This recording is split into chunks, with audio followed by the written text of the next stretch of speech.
blood and this disgusting stuff kept coming out. And this is just awkward because it like cuts off. Hey, I should probably Snapchat this person back before I talk for 4 hours straight. Oh, look how cute I am. Follow me on Snapchat. I don't post on Snapchat and I really don't like it, but follow me. Let's talk about my pixie. Let's talk about my piercings and tattoos. Hi! You guys asked me on Instagram. That's not Instagram. My phone is frozen. It's gonna be a long video. No, I don't know. Hi. We start the video off the same every single time. So I asked you guys what you wanted to see on Instagram, and for some strange reason, it was a mixture between pixie cut hairstyles and piercings and tattoos, which I have kind of a lot of, and I've made a lot of pixie cut videos, so I'm kind of over that. But I'll still do them just for you because I love you and you love me and we're just a great big family. So that being said,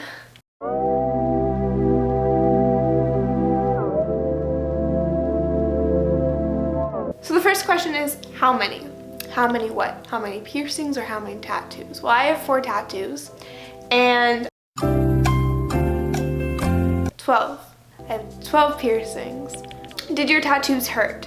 So the first one I have is this one and it took 2 minutes. It kind of feels like bee stings, but it's just like that, so it's not terrible. I know a few people that have had hour-long tattoos. I don't know how they do it, but the one that it took the longest, which is this one and it's on the back of my arm, it took 25 minutes, I think, and there was shading and it hurt, but it really wasn't that bad, and I think it might have been because it was on the back of my arm, but I'm not really sure. It wasn't terrible. Favorite tattoo?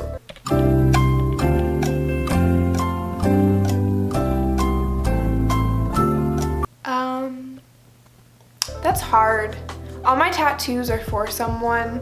This one is for my grandpa. The one on my back, my friend and I got matching ones because we're both really big feminists. And then this one's my mom and I got tattoos together, which is my newest one. I kind of want to say this one on the back of my arm. It's just the one that I like the most. The most meaningful one is definitely this one I got when my grandpa passed away. I love looking at it and to think that I have something to remind me of my grandpa tattooed on my body forever. I don't know, just somebody in my life who has absolutely changed my life forever, even for the little amount of time that I had him in my life. So I think that's definitely my favorite one. Sorry, Mom, I'm just kidding. I love this one just as much. This one just has the most significance to me because he's passed. Yeah. What piercing do you want the most? The piercing that I wanted the most was my septum, probably from the beginning. And before I got this one, I wanted this one, but I was like, what if I don't like it? Blah, blah, blah. And I don't know. I wore a lot of fake ones, so it really didn't bother me that much. But like, it's so much different from wearing fake versus real. You just don't feel fake. I don't know. There's just so much difference for some reason, and this is my favorite by far. My belly button was my favorite, and I'll get into that a little bit, but RIP. Did your septum hurt? My septum wasn't the most painful piercing that I've gotten, but it was definitely the second most painful. It just hurt a little bit more than this one because it's going through a lot more cartilage. And it's in like a really like weird spot on your nose, but it took 5 seconds and it was done. I had tears coming down my face just because it was sensitive, but it didn't really hurt. If you're willing to go through 5 seconds of pain, totally worth it. How do you keep your nose piercings clean and not infected? So you can buy a solution if you want, or you can do what they say to do, and they just say use an antibacterial soap and just swab it twice a day for 2 weeks or something, and then that's about it. It's really convenient, you don't have to spend a bunch of money, and as long as your skin isn't terribly sensitive, that's the way to do it. Or you can just buy the healing solution for it, and it's about $7. It's really not that expensive. You can go that route or be like me and just... How old were you when you got your first tattoo and piercing? I was 13 when I got my first piercing. It was just... These changed my life. My first tattoo I got when I was 16.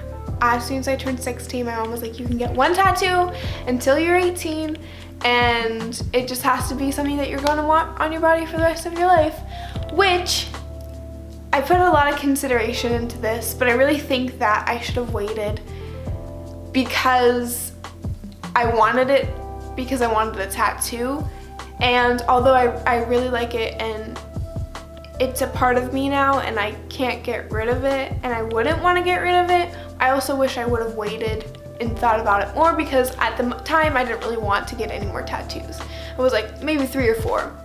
Well, we're already on 4 and I'm 18. So this is what it is. It says little girl get up. It took 2 minutes and it's from Mark 5 in the Bible. Still to this day can't pronounce it. But the reason why, I don't necessarily regret it, I just wish that I would have at least got it in a different placement, because it takes up so much of my arm, and I do want to get a bunch of tattoos. Not necessarily a sleeve, but I want a bunch of little tattoos, make a mosaic, and yeah, that's my plan. So it kind of just got a little bit in the way, and I can always work with it, but I just wish I would have put more consideration and more thought into it. It is my least favorite tattoo. No offense, tattoo. I don't know. That's how I feel. Tattoo inspirations. So I get all my inspiration from Pinterest. However, I've never copied a tattoo because artists don't copy tattoos, they refuse, so they put little details in them that make them their own. The one specific one that I know a lot of people have is done by a famous feminist artist, and I absolutely love it. I wouldn't take getting it back for the world. And I mean, like I said, there's girls on this earth that have the same tattoo, but that's okay, because we're all feminists here, and like, I don't know, just to me that's a really cool, and the idea of other people having this tattoo on their body is, I don't know, it's interesting. It's really cool to me. Yeah, so the rest of my tattoos are original, but I find a lot of my inspiration, a lot of the tattoo placements, I think that's the hardest part for me. I'll know what I want, but when it comes to placement, that's the hard part for me. Who are your favorite artists? So when it comes to artists, I follow a lot on Instagram from all over the world, and I think they're incredible. However, my favorite personal tattoo artists that have tattooed me, her name is Rachel from Steadfast. So if you live in the Erie, Pennsylvania area or anywhere near that, I would highly, highly recommend. She is incredible. The details on this tattoo is phenomenal. She is an amazing person. She's so funny. She has such a good sense of humor. She is so, so sweet. I had an incredible time. I didn't want the tattoo to end because I was having such a great conversation with her. I felt so open to her. I feel like when you get tattoos and you don't know the tattoo artist or anything like that, it gets awkward and having conversations can be harder. However, I had never met her a day in my life, and she was so amazing. Just people like that who like enjoy their job and like are really good with people, I think they make getting the tattoo a whole nother experience. And sometimes with certain tattoo artists, it's just awkward and you want it to be done, not because of the pain level, just because it's awkward, or because, I don't know, to me, know you wanted to get a tattoo, and what made you decide what you wanted? I think that in the beginning, when I was probably like 15 or even 14, I was like, so So when I was younger, I kind of didn't like tattoos. I thought that I would never get tattoos. I just didn't want to have something that permanent on my body. I wasn't against them by any means. I just didn't think that I would have very many. I thought maybe I'd have 1 or 2. And it's true when they say once you get tattoos. Okay, well that's enough of that. I think I answered all your questions and all your concerns and thoughts and so on and so forth. I'm not the best at giving advice, but you guys asked for it, so I'm gonna give it to ya. I hated that. I hope you guys enjoyed this video. It was kind of a little more serious than I normally do. Can you believe that we are about to hit 10,000? Probably by the time I upload this video, we will have hit 10,000, which is absolutely insane to me. And to think a year ago at this time I had just hit 3,000. So thank you so much for watching my videos and supporting me and being honest and giving your opinion about things, because that's the only way that I'm gonna grow and learn, because I want to make content for you, and at the same time I want to make things for me. And that's why there's been so much on this channel, so many weird and unique, in my eyes, things, and I keep wanting to try new things and create more. So with that being said, thank you. I'll make a longer video of me crying and stuff about it, so just look forward to that. I hope you guys enjoyed this video. Let me know if you have any tattoos and piercings. Let me know if you regret any of them and what they're like. Yeah, so good talk. Alright, I'll see you in the next video. Peace out.